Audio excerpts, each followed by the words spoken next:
For many people, God is what gives their life meaning. What gives your life meaning? Well, when they say that God gives their life meaning, I wonder what that really means.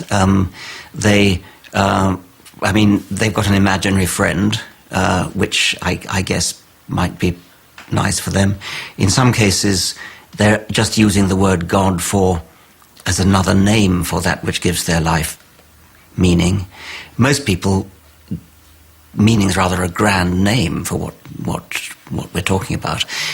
I don't mind using a grand word like meaning for science. I mean, that does give my life meaning, my work. What's your definition of success?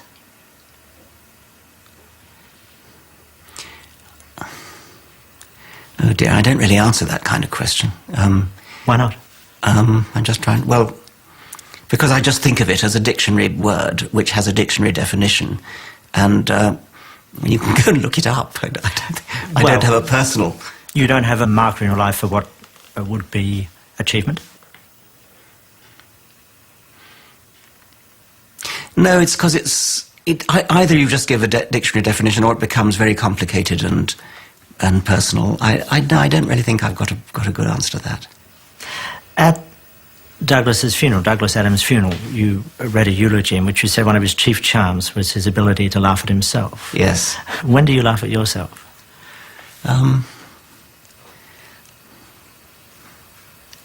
Are all the questions going to be like this? Not all. You find these very difficult? Yes. Well, why is that?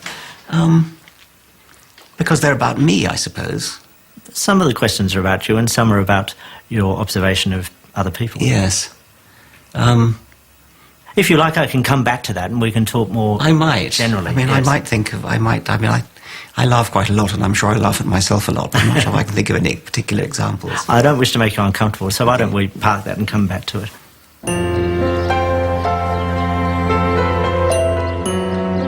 Richard lives in Oxford with his third wife, Lalla Ward. An actress beloved of Doctor Who fans, Lalla now illustrates and narrates Richard's books.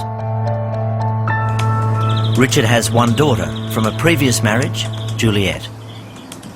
You wrote a letter which has been published to your daughter, Juliet, when she was 10. Can you tell me about that? Yes, it is an attempt to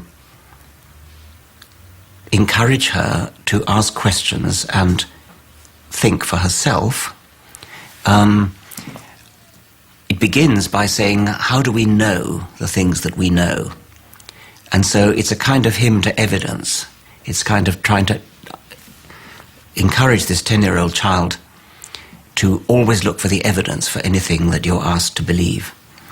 And it specifically singles out, for skepticism, things like tradition, authority, and revelation, which are not ways of knowing anything. Evidence is the way you know anything that you know, and I tried to put into language that a 10-year-old might understand how we get evidence and how we evaluate it. It was a beautifully written but a complex letter for a 10-year-old. I assume you've talked it through with Juliet over the years? Not much, actually, no. I mean, at that time, she wasn't living she was living with her mother, from whom I was divorced. Her mother has since died, and so she then did come to live with us. We get on very well, we have a very good relationship, but we don't really talk about those things very much. I dedicated the book to her on her 18th birthday, when the book in which it was reprinted, A Devil's Chaplain. So that was a kind of nice, in a way, closure of that particular episode. I'm guessing that the Tooth Fairy didn't have a very long life in your family. Well, no, I mean, all that kind of thing, you know, the Tooth Fairy and Father Christmas, we went along with all of that. I think my son was 10 when we told him there wasn't Santa, and I can still see his tears squirting across the room. Seriously? Yes, well, it was, although I'm not sure if it was about the presents or about Santa. But what...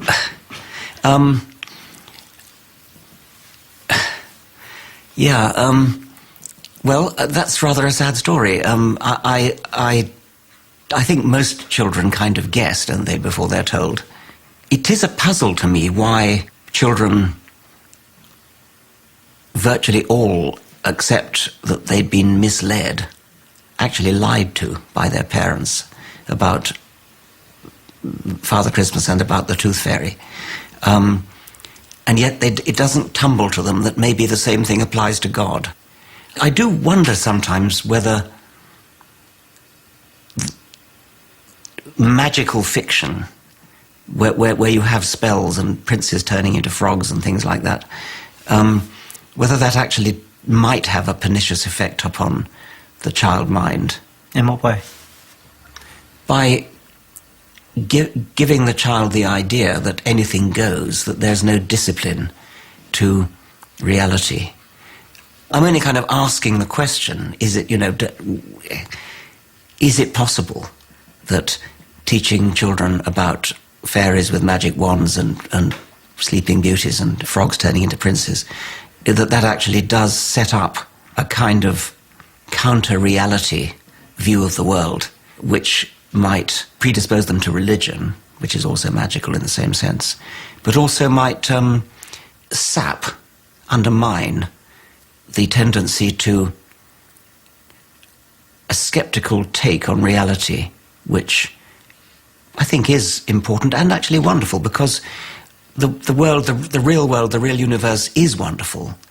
You don't need the cheap and tawdry magic of frogs turning into princes. You've got a much better, magical in a better sense, reality out there.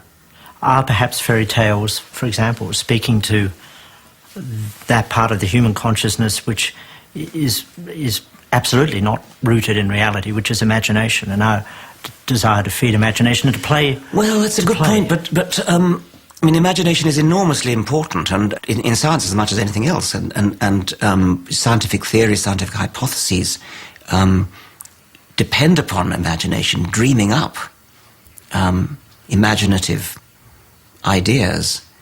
So look at someone like Salvador Dali and his vaulting imagination. Isn't the flip side of fairy stories and things like that, isn't that appealing to our sense of wonder, our playfulness with the universe? Dali isn't actually saying that there are objects that assume these surreal qualities that he paints.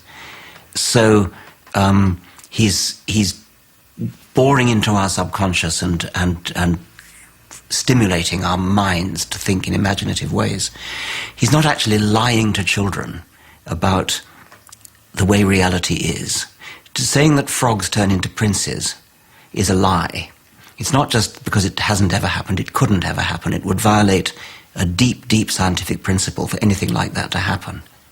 I think there might be better ways of stimulating the imagination. I mean, we've got dinosaurs, we've got the universe, we've got the whole world of nature.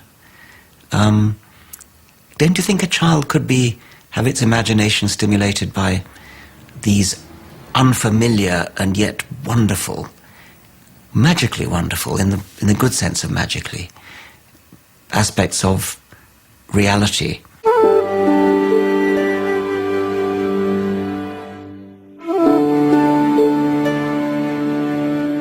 After 68 years of looking at human beings, are you optimistic for the future of humanity? At an intellectual level, I'm not entirely optimistic. Why? Well, I take note of crises that are upon us, global warming. I mean, they're familiar enough.